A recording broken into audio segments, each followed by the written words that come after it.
오늘 서문화교회에 대해서 말씀을 나눌 텐데 계시록 2장 8절부터 11절 말씀을 함께 읽겠습니다.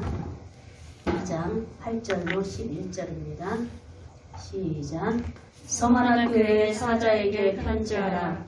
처음이며 마지막이요 죽었다가 살아나신 이가 이르시되 내가 네 환난과 궁핍을 알거니와 실상은 네가 부요한 자니라.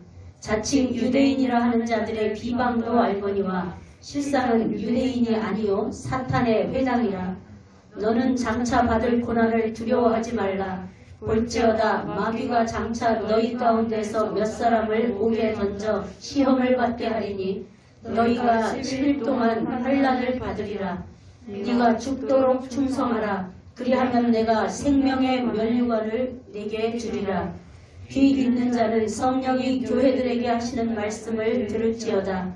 이기는 자는 둘째 사망의 해를 받지 아니하리라. 아멘.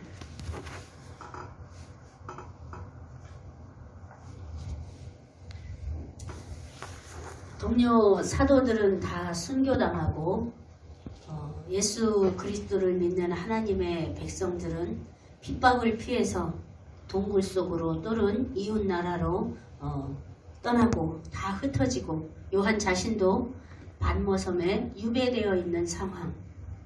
이 상황에 요한이 가장 마음의 간절함으로 찾을 수 있는 건 주님 다시 오신다고 약속하고 승천하지 않으셨습니까?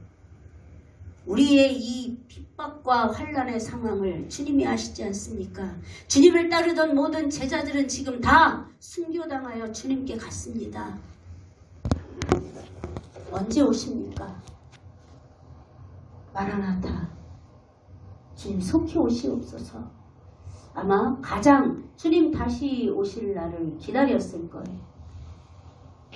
그렇게 간절하게 주님 다시 오실 날을 기다리는 요한에게 하나님이 천사를 보내셔서 주님이 다시 오실 때, 재림하여 다시 오실 때, 그때 하나님의 나라가 어떻게 이루어지는지, 그때 어떤 일이 일어나는지, 그때 하나님이 어떻게 일하실 것인지, 어떻게 심판하실 것인지, 심판에 던져진 자들이 어떻게 될 것인지, 그때 건짐받고 둘째 부활을 이룬 자들은 어떻게 될 것인지, 그때 하나님의 나라에선 어떤 예배가 이루어지는지, 이것을 요한에게 천사를 통해 다 가르쳐 주시는 내용이 바로 요한 계시록입니다. 그 중에 오늘은 첫 번째 계시의 내용인 아시아의 7교회에 전하는 편지의 내용입니다. 요한에게 받아 적고 그 적은 것을 아시아의 7교회에 전하라 그랬습니다. 그러면 아시아의 7교회는 아시아에는 7교회만 그 당시에 있었을까요? 그렇지 않아요. 아시아에 많은 교회들이 있었는데 그 중에 대표적으로 7교회를 그 교회가 대표할 만해서 그 교회를 택하셨는지 그렇지 않은지는 자세히 모르지만 어쨌든 그 7교회 지명당한 7교회는 자 에베소에서부터 에베소 찾았어요? 에베소에서부터 서머나로 버가모로 두아디라 사대 빌라델비아 라오디게 이렇게 타원형이죠. 네, 이렇게 타원형인데 그 타원형의 도로가 중요한 도로였어요. 공문서를 가지고 전달하러 다닐 수 있는 아주 중심에 있는 도로였어요. 그러니까 그 도로 중심에 있는 교회니까 읍내에 있는 교회지 시내에 있는 교회겠지. 그죠? 그때 당시에 발달된 도시에 있는 그 교회들을 대표로 삼아서 7교회에 편지하라 했는데 이 7이라는 수는 성경에서 완전수에 하나님은 7이라는 수를 완전수로 항상 말씀을 하셨는데 그 7교회는 오고 오는 모든 세대 과거에 오늘 우리의 기준으로 볼 때 과거에 있었던 교회 그리고 현재 이 지구상에 있는 교회 그리고 미래에 예수님이 재림하여 오실 때까지 있을 교회 이 모든 교회를 통틀어서 얘기하는 겁니다. 이 7교회를 하나님이 지칭하여 말씀하시면서 칭찬도 하고 책망도 하셨는데 그 칭찬받거나 책망받은 모든 내용들은 오늘날 우리 교회가 다 가지고 있는 내용들이에요.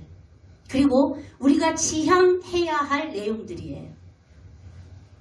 그것을 대표로 7교회에게 편지하셔서 이 지구상에 앞으로 오고 오는 세대 속의 역사 속에 있는 교회들아, 너희는 이렇게 하지 말고 이렇게 해라. 이것을 전달하시기 위해서 7교회의 편지를 전하게 하셨어요. 아시아의 7교회, 이 7교회는 7교회 중에는 책망만 받은 교회가 2교회예요. 어느 교회일까요? 사대교회와 라오디게아 교회예요. 책망과 칭찬을 겸하여 받은 교회가 3교회예요. 에베소 교회, 버가모 교회, 두아디라 교회예요. 그 다음에 칭찬만 받은 교회가 2교회예요. 서머나 교회와 빌라델비아 교회예요. 4대 교회는 이 7교회 중에 가장 예배당이 컸어요. 그러나 하나님이 뭐라고 하셨냐면 너희는 살아있는 것 같으나 죽은 자다. 다른 말로 하면 하나님께 믿음의 행위가 하나도 없다는 얘기예요. 믿음으로 실천한 게 하나도 없다는 얘기예요. 오늘 우리가 믿음으로 실천하는 게 하나도 없으면 하나님은 너는 살아있는 것 같지만 죽은 자야. 왜? 거기서 말하는 죽은 자는 뭘 뜻할까요? 응? 영적으로 지금 지옥에 빠질 자라는 얘기예요. 너 이대로 살잖아? 넌 둘째 사망에 처해질 거야. 둘째 사망, 둘째 부활은 언제 일어나는 거냐? 예수님이 예수님이 재림하여 오실 때 심판대 앞에서 일어날 일이에요. 그 심판대 앞에서 지옥으로 떨어지는 사람은 둘째 사망, 둘째 죽음을 경험하는 거고, 그때 천국으로 가는 사람은 둘째 부활을 경험하는 거예요. 우리가 무덤 속에 있는 자까지 다 예수님이 재림하여 오시는 때 부활은 다 해요. 무덤 속에서 다 살아나요. 근데 그 심판대 앞에서 다시 사망 선고를 받을 자가 있고, 지옥으로 갈 자는 다시 사망 선고 받는 거고, 그때 천국으로 갈 자는 다시 부활하는 거예요. 그래서 둘째 사망, 둘째 부활이라고 하는 거예요. 이해가 갔죠? 그런데 지금 이 사대교회는 그렇다는 거예요. 너희는 둘째 사망에 처해질 자다. 왜? 너희는 살아있는 것 같아. 예배당은 커. 그러나 너희는 믿음의 행위가 하나도 없어. 믿음은 당연히 뭘로 나타나게 돼요? 순종으로 나타나. 순종은 행동이잖아요. 그죠? 순종은 행동이에요. 마음과 생각이 아니에요. 마음과 생각으로는 순종이 완전히 이루어질 수가 없어. 나 순종해야지 이렇게 생각했다고 진짜 순종하나? 안 하잖아. 순종은 행동이에요. 그런데 그 순종의 행동이 하나도 없다는 얘기예요. 사대교회는. 그래서 너희는 죽은 자와 같아. 그 다음에 라오디게아 교회는 우리가 잘 아는 책망을 들었어요. 너희는 차지도 않고 뜨겁지도 않아. 그래서 내 입에서 던질 거야. 그러니까 뭐 하고 있는 거예요? 그냥 종교생활 하고 있는 거예요. 종교생활. 교회 왔다 갔다. 나 예배 드리잖아. 이러고 있다는 얘기예요. 그래서 하나님이 입에서 내친다는 건 뭐예요? 하나님의 나라에 들어갈 수 없다는 거예요. 그 다음에 책망과 칭찬을 겸하여 받은 에베소 교회의 칭찬 먼저 보면 그들은 악한 자들을 용납하지 않았다. 그때 당시에 에베소 교회에 자칭 사도라 하는 거짓 사도들이 있었는데 그들을 받아들이지 않았다는 거예요. 받아들이지 않았을 뿐만 아니라 그들은 하나님의 진리의 말씀으로 그 거짓 사도들을 시험해가지고 니들이 이렇게 거짓됐잖아. 너희들은 우리 교회에 발을 들일 수 없어. 축출해버린 거야. 교회 질서를 확립을 했다는 거예요. 뿐만 아니라 선행과 인내와 성실로 하나님을 기쁘시게 했어요. 그런데 무엇을 책망받았느냐? 처음 사랑을 버렸구나. 처음사랑이라는 건 뭐예요? 내가 예수님을 만나서 예수님과 함께 뜨겁게 은혜로 시작했던 신앙생활, 그 뜨거움이 없어진 거예요. 자, 그 뜨거움은 없어졌는데 여전히 인내와 성실로 교회 일을 잘 해나가고 있어요. 계속 그렇게 되면 뭐가 될까요? 관행이 되고 습관이 돼서 자기의 착각에 빠지게 되겠죠. 그죠? 나 이렇게 봉사도 많이 하고 있어. 나 이렇게 예배도 잘 드리고 있어. 나 이렇게 선하게 살려고 애쓰고 있잖아. 난 그래도 선한 사람이야. 자기 의의에 빠지기가 쉬워요. 첫사랑이 없으면. 그래서 누구나 뜨거웠을 때 정말 내가 예수님을 따라 살아야겠구나. 정말 예수님이 나를 구원하셨구나라는 게 진짜 마음으로 온전히 믿어졌던 순간, 그 순간 주님을 만났던 순간, 만났던 사람은 그 순간을 잃어버리면 안 된다는 거예요. 그때의 감격과 감사를 잊어버리면 신앙이 희미해진다는 거예요. 무뎌진다는 거예요. 그래서 첫사랑을 회복하라, 그렇게 권면을 받았어요. 또 버가모 교회는 무엇을 칭찬받았냐면, 버가모 교회가 있는 자리가 이방 신전이 있던 자리였어요. 그 신전이 부서진 자리에 교회를 세웠으니, 그럼에도 불구하고 너희가 하나님의 이름을 굳게 잡아서 믿음을 저버리지 않았구나. 얼마든지 버릴 수 있잖아. 이방 신전과 같이 있으니까. 그러나 하나님의 이름을 굳게 잡아 믿음을 저버리지 않았구나. 칭찬을 받았어요. 근데 책망할 것이 있는데, 니골라당과 발람의 거짓 교훈을 따라서 우상을 숭배하는 자가 있구나. 너희 중에. 그것을 정리해야지. 그들이 또 물들일 수도 있으니까 그것을 책망받았어요. 또 두아디라 교회는 사랑과 믿음과 섬김과 봉사와 인내가 많구나 칭찬을 받았어요. 심지어 나중 행위가 처음 행위보다 더 크다라고. 그러니까 믿음이 어떻게 된 거야? 날로 성장했어요. 성숙해졌어요.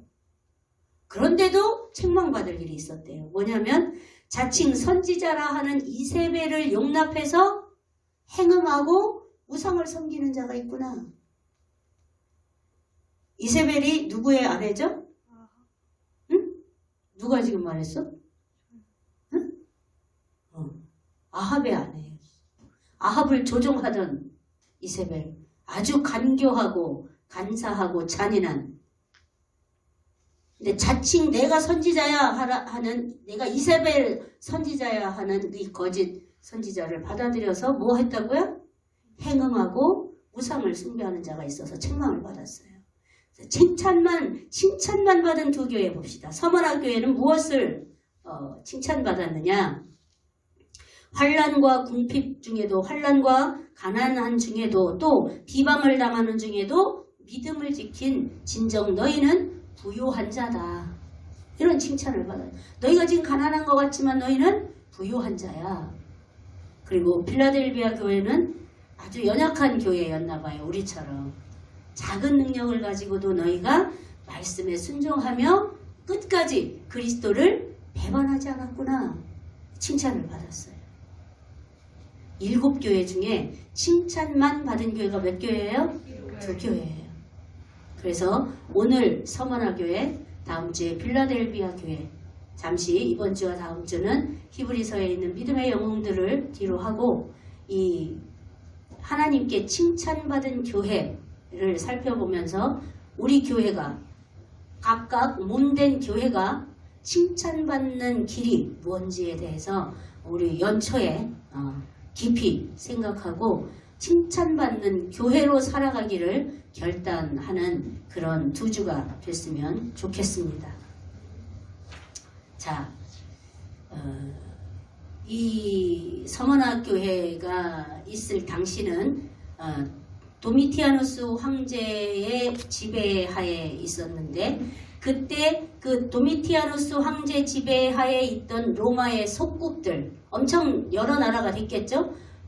바벨론, 바사, 헬라 모두 흡수한 나라들이 이제 로마의 속국이 됐으니까 엄청난 나라들이 속국일 텐데, 이 속국들은 아주 극심한 박해를 받았어요. 그 중에도 그리스도인, 교회들은 더욱 극심한 박해를 받았어요. 그러면 로마가 원하는 것을 잘 들어주는 교회들은 그만큼 박해가 그래도 좀 덜했겠죠. 근데 서머나 교회는 아까 말한 것처럼 환난 중에도 비방 중에도 그래서 너희가 가난한 중에도 믿음을 놓지 않았다. 믿음을 버리지 않았다. 그랬잖아요.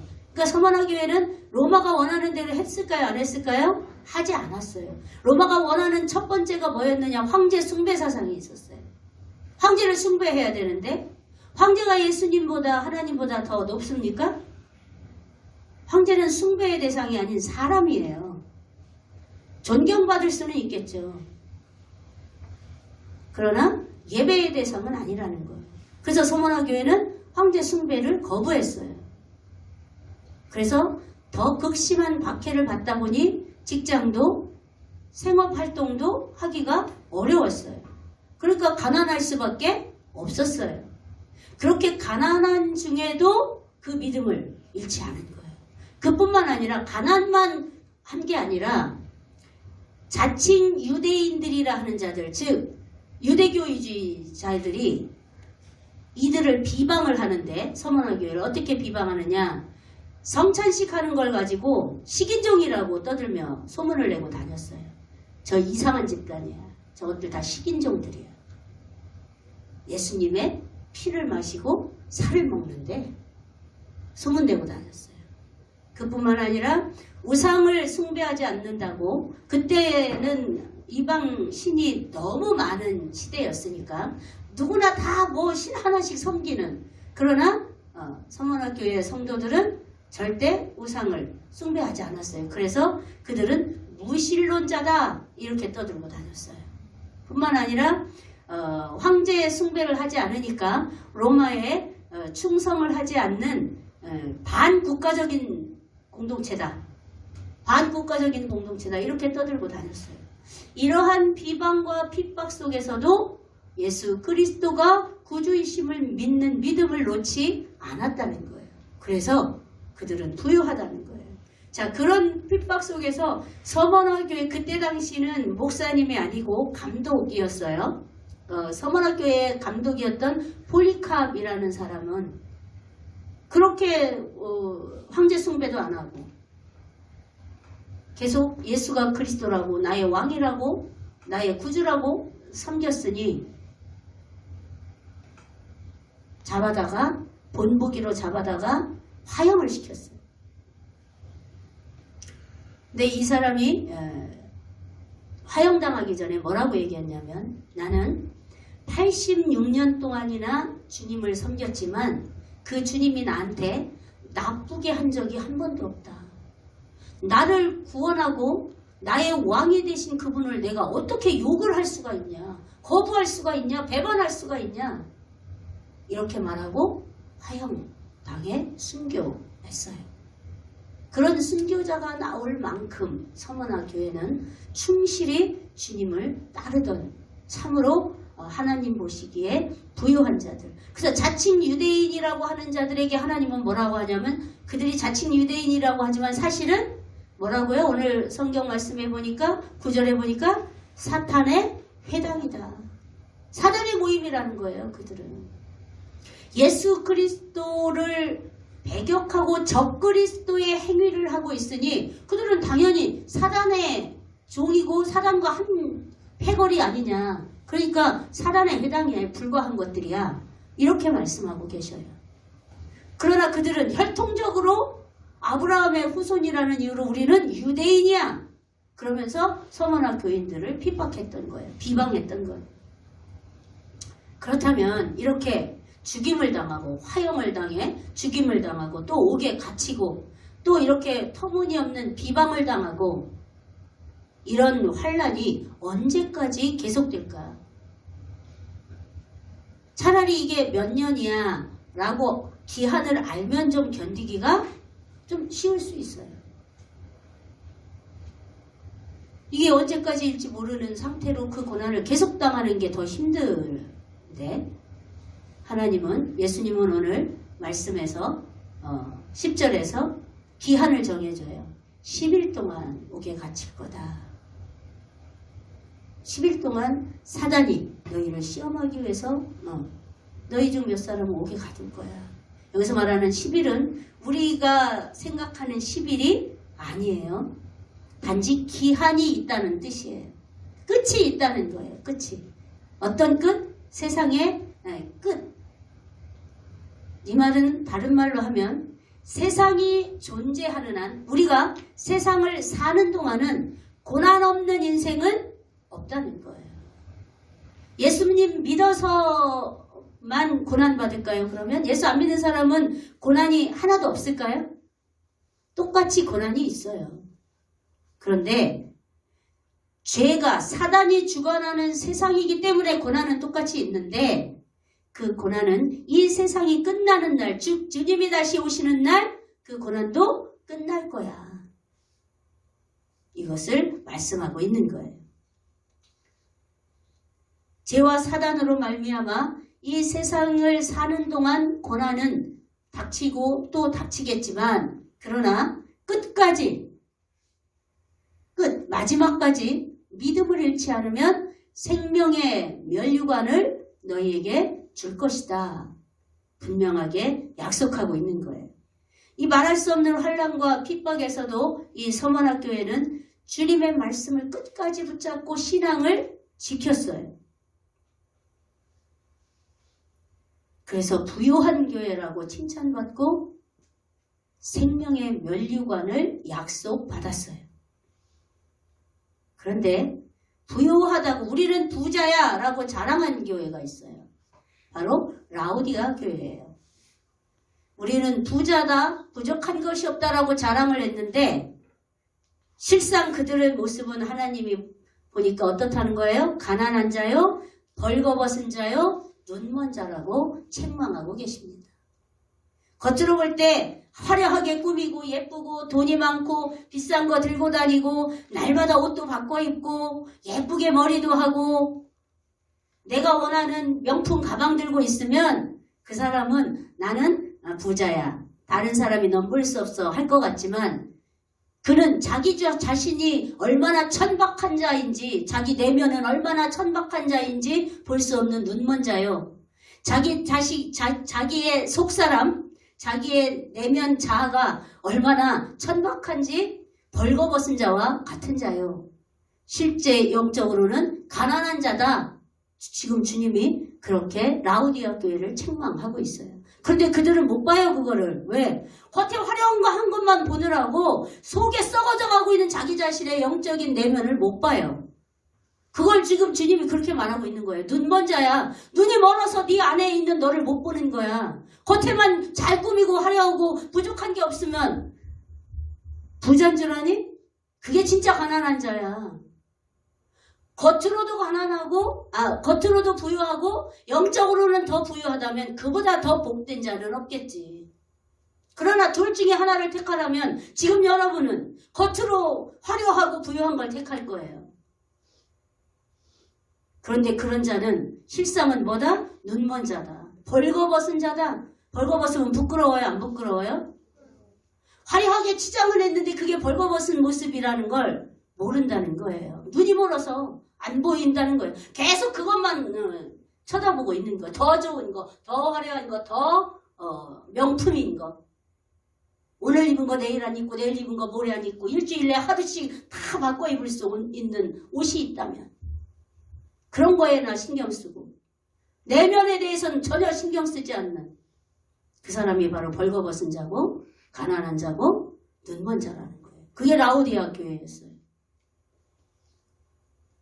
그 라오디아 교회와 오늘 우리가 담고자 하는 서문학 교회는 정반대예요.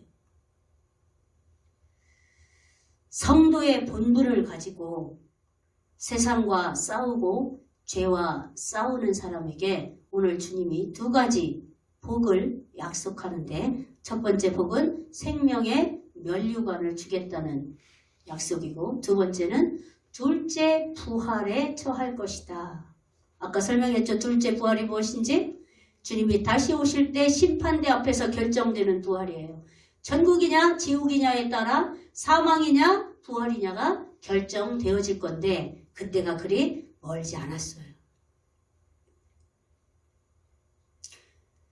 우리가 잘못 전도되어진 옛날부터 잘못 전도해온 까닭에 구원이 되게 쉬운 걸로 생각해요. 교회만 다니면 구원받는 걸로 착각했어요. 전도할 때 다 교회 나오라고. 교회 나오면 구원받는다고. 교회 나오면 복받는다고. 교회 나오면 행복하다고. 교회만 나와서 될 일이 아니에요. 잘못 전도했던 거예요. 그래서 우린 자꾸 구원을 쉽게 생각하려고 해요. 물론 구원은 내 노력에 의해서 내 능력에 의해서 받는 건 아니에요. 하나님의 은혜로 주어져요. 단지 뭐 하기만 하면? 믿기만 하면. 하나님의 은혜로 주어지는데 그 구원을 이루라고 또 주님이 말씀하셨어요. 이 양면이 있는 거예요. 너희는 두렵고 떨리는 마음으로 너희 구원을 이루라 명령하셨어요. 그 구원을 이루는 게 뭐냐? 나를 부인하고 주님의 말씀을 따라 사는 거예요. 내가 하고 싶은 대로 살고 싶은 대로를 부인하고 절제하고 주의 말씀을 따라 순종하는 삶을 살으라는 거예요. 그게 구원을 이루는 거예요. 그게 거룩을 이루는 거예요. 그런 자가 멸류관도 천국도 둘째 부활도 받을 수 있는 거예요. 그냥 교회만 다니면 되는 게 아니에요. 예수가 그리스도로 정말 믿어져야 하고 예수가 그리스도로 정말 믿어지는 사람은 나를 부인하고 주님을 따르게 돼 있어요. 예수님이 죽은 자도 살리신 걸 우리는 너무 많이 읽어서 알아요. 자, 그분이 예수님이라면, 그분이 내 안에 들어갔다면 내가 구원받아서 내가 변하지 않고 옛날과 똑같다? 있을 수 없는 거예요. 그건 있을 수 없는 일이에요. 그럼 예수님이 무능한 분인 거지. 그렇잖아요? 죽은 자도 살리고 소경도 눈뜨게 하신 그분이, 당신도 죽었다 다시 살아나신 그분이 우리 안에 들어오셨어. 내가 구원받아서 내 안에 들어오셨어, 성령으로. 근데 나는 예전이나 똑같아. 그럴 수는 없다는 거예요.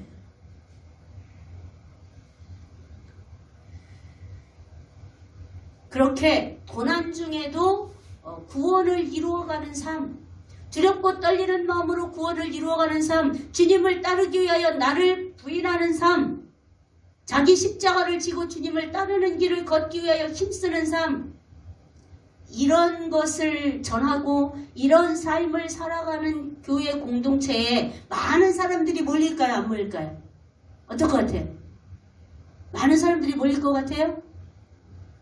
네? 안 몰려요. 그런 교회에는 사람들이 안 몰려요. 왜 그럴까요? 사람들은 구원은 받고 싶지만 십자가의 길은 가고 싶어 하지 않아요. 사람들은 멸류관은 받고 싶어 하지만 자기를 부인하는 거 안 하고 싶어요.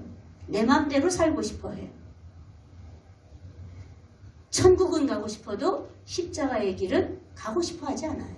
그래서 십자가의 길을 가는 것이 생명의 멸류관을 받고 둘째 부활에 이르는 길이라고 설교하고 그걸 힘써 살아가고 있는 서머나 교회 같은 교회에는 사람은 모이지 않아요. 그러나 하나님께서 멸류관을 보여주실 만큼, 멸류관을 약속하고 칭찬하실 만큼 기뻐하신다는 거예요. 사람이 많지 않아도. 그래서 지난번에 송구영신 예배 때인가 목사님이 얘기했잖아요. 성도 어른이 6분밖에 안 되는 교회에 부흥회 인도해달라고 초청을 해서 속으로 6명밖에 안 되는 교회를 내가 가서 부흥회를 해야 되나 하셨는데,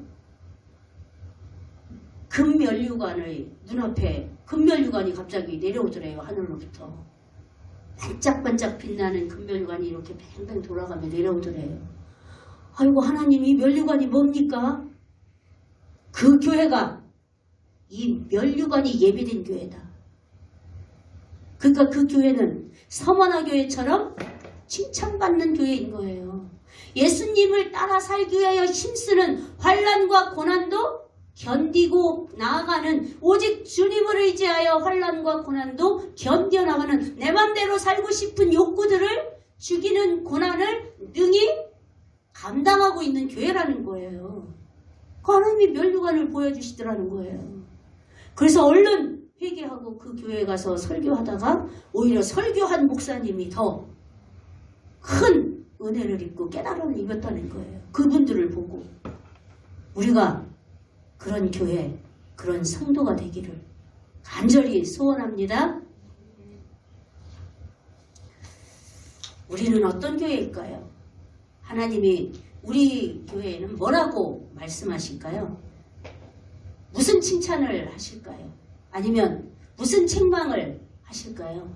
아니면 칭찬이 없는 책망만 하실까요? 어떨까요? 여러분 한 사람 한 사람의 교회를 잘 생각해 보세요. 하나님이 나라는 교회, 나라는 몸된 교회에게 하나님은 어떤 칭찬을 하실까? 아니면 칭찬받을 것이 하나도 없어 책망만 들을까? 둘째 사망에 처해질 거다 경고를 들을까? 나는 어떤 교회인가? 오늘 그리고 다음 주 2주 동안에 자신을 잘 살펴서 둘째 부활에 처해지는 은혜를 입는 우리 모두가 되기를 축복합니다. 현재 지구 곳곳에 이상기온이 그냥 이상기온이 아니라 북극이 녹아나고 있는 건 이미 알고 있는 사실이죠. 그런데 올 1월에 유럽의 모든 스키장이 심지어 눈이 그렇게 쌓여있는 스위스의 스키장에 눈이 하나도 없대요. 이상 고온 현상 때문에 눈이 다 녹아가지고. 이 현상이 언제부터 두드러지게 나타나기 시작했을까요? 호주의 산불이 꺼지지 않고 며칠 동안? 몇 달 동안? 6개월 동안. 마른 번개가 그 산불을 옮겨붙게 만들었대요. 마른 번개가. 뜨겁잖아. 기온이 이상기온이라 뜨거워졌는데 마른 번개가 쳤대요. 비가 안 오고. 그 마른 번개가 이 불을 저쪽으로 옮기게 만들더라는 거예요. 그래서 더 끌 수가 없었대요. 그때부터 지구의 이상 신호가 아주 분명하게 오기 시작했대요. 이 지구 기후 변화에 대해서 연구하는 분이 그러는데. 그러니까 지금 지구 곳곳에 하나님이 다시 오실 때의 현상들이 벌어지고 있는데 예전부터 가끔씩은 있었지만 이제 이게 자주예요. 너무 더워서 죽는 사람이 몇백 명씩 생기고 비가 그치지 않아서 죽는 사람이 몇백 명씩 생기고 이제 이것이 너무 자주 드러나고 있어요. 그뿐만 아니라 백두산이 3년 후에 화산 폭발을 일으킬 거라고 지금 학자들이 내다보고 있대요. 근데 백두산이 어떤 형태의 폭발을 하느냐에 따라 한반도가 사라지게 될 수도 있대요. 근데 그게 3년 후래요. 만약에 3년 후에 백두산이 화산 폭발했는데 정말 한반도가 사라져. 그럼 우린 그때 주님 앞에 갈 거예요. 그죠? 물론 수많은 대책들을 세우고 연구할 거예요. 근데 미덥지가 않아요. 지금 현재 우리나라 정부나 이 정치하는 사람들을 보면 그걸 연구하고 있는지 믿을 수가 없어요. 어떤 유형의 폭발을 할지 이게 되게 중요해요. 이런 시점에 우리가 살고 있어요. 우리가 지금 나 하고 싶은 대로 내 멋대로 살면서 이 핑계 저 핑계 될 때가 아니에요. 정신 똑바로 차리고 믿음을 잃지 않기 위하여 나아가야 할 때예요. 주님 바라보고. 서문화교회처럼. 서문화교회는 그 극한 핍박 속에서 믿음을 잃지 않았지만 우리는 지금 너무 자유분방해서 에이 그런 날이 진짜 오겠어? 이게 더 위험하다는 얘기예요. 여러분들이 여러분 마음대로 감정 가는 대로 나 하고 싶은 것만 그러면서 예배 드리는 거 불평하고 이렇게 살 때가 아니에요. 지금 정신 차려야 할 때예요. 우리가 그렇게 주님을 믿기 위하여 주님 말씀에 순종하기 위해서 내 마음대로 살고 싶은 거 절제하고 내 안에 모난 것들, 하나님 사랑을 이루지 못하는 성품들, 말하는 것마다 다 짜증내고 말하는 것마다 다 투덜거리고 그래서 하나님의 사랑과 화목을 이루지 못하는 내 안에 이 천박한 것들, 이것들을 눈 떠서 볼 때고 그것들을 버릴 때예요. 그것들을 예수 그리스도의 보혈의 샘 가운데 버리는 것, 이것을 하나님은 죽도록 충성하는 걸로 받으신다는 거예요. 순교로 받으신다는 거예요. 순교로. 할만한 가치 있지 않아요? 날마다 순교하는 삶을 사는 거예요. 우리가. 날마다 순교하며 날마다 충성하는 삶이에요. 그것이. 하나님 그것을 충성으로 받으신대요. 순교로 받으신대요. 그런 사람에게 뭘 약속했어요 아까? 생명의 면류관과 둘째 부활을 약속했어요. 둘째 부활은 천국이죠. 이 세상을 우리가 언제까지 살지 몰라요. 근데 이 세상 사는 날까지 우리가 생각하는 그 고난, 내 하고 싶은 대로 살지 못하는 고난, 내 성질 내고 싶은 대로 다 내지 못하는 고난, 짜증내고 싶은 대로 다 내지 못하는 고난, 그 고난의 삶, 그 순교의 삶, 그 충성의 삶은 이 세상 끝날까지 지속될 거예요. 이 세상이 존재하는 날까지, 내가 이 세상에 사는 날까지, 또는 주님이 다시 오시는 날까지. 그러나 주님이 그렇게 우리가 날마다 나를 부인하기 위하여 고난당한 것, 또는 예수 믿는다는 이유로 조롱당하고 비방당하고 손해보고 불이익을 당하고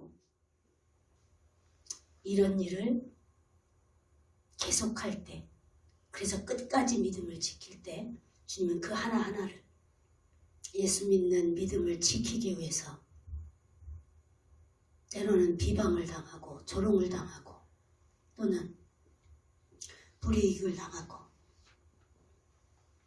상처를 받고 이런 것들을 인내하는 것을 하나님은 순교로 받으시고 죽도록 충성하는 충성으로 받으셔서 우리에게 면류관을 주신다는 거예요. 그리고 그 하나하나를 기록해서 오늘 서머나교회를 칭찬하시는 것처럼 다 드러내어 칭찬하시겠다는 거예요. 주님의 나라에서. 칭찬이 있으면 잘못한 거에 대한 책망도 드러내시겠죠. 신앙의 행위는 자기 자유예요. 그죠? 여러분들이, 학생들이 좋아하는 말이잖아. 그지? 자유야. 자기 선택이라고. 그런데 그 자유로 자기가 선택하는 그 선택의 결과는 누가 책임집니까? 본인이 책임져야 합니다. 부모의 믿음으로 내가 내 선택을 바꿀 수 있는 게 아니에요. 내가 둘째 사망에 처할 것을 선택했으면 아무리 부모가 믿음이 좋아도 자기는 둘째 사망에 처할 뿐이에요. 부모의 믿음이 나를 구원해 줄 수는 없어요. 신앙은 자유인데 그 선택의 결과도 그 사람의 몫이라는 거예요. 둘째 부활에 처할 것이냐, 둘째 사망에 처할 것이냐는 그 사람의 선택의 결과, 주님의 심판대 앞에서 결정 날 거예요. 믿는 자나 믿지 않는 자나 모두 주님의 심판대 앞에 설 거예요. 그때 서만화교회처럼 생명의 면류관을 선물로 받고 둘째 부활에 처해지는 은혜를 입는 주양교회 모든 성도들이 되기를 축복합니다.